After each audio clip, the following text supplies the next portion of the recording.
Hi, I'm Elizabeth from Parent for Success. How much screen time should your child have? What is important to remember is screen time is great. There's loads of benefits to children having screen. They're living in a technological world and it's okay for children to be on screens. There's linking with friends, there's playing games, there's a lot of things that they can learn.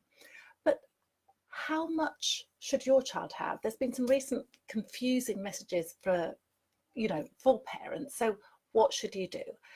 I think the first thing to do is to think, does your child have a problem? If your child maybe gets a little bit obsessed with a game, but after a while they leave it, they don't tend to go on technology very much, you're probably fine.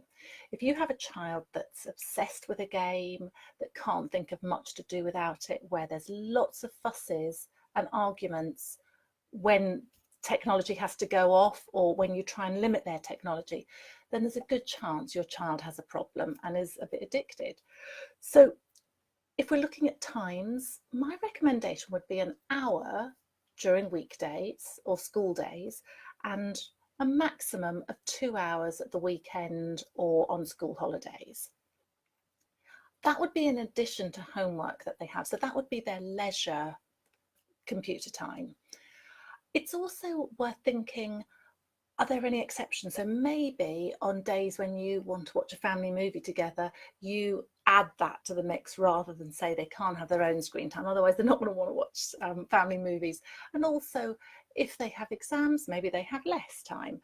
It's also important to think about your child and how they cope. I've known some families where they've only allowed their child half an hour at the weekend because the child is so addicted and so caught up with it, they actually just can't deal with it.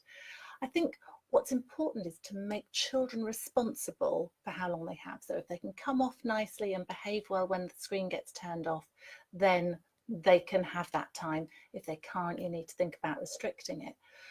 But also really useful to help your child think what else they can do when the screen goes off.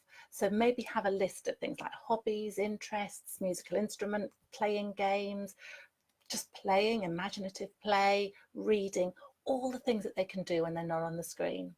I hope that's helpful and I'll see you soon.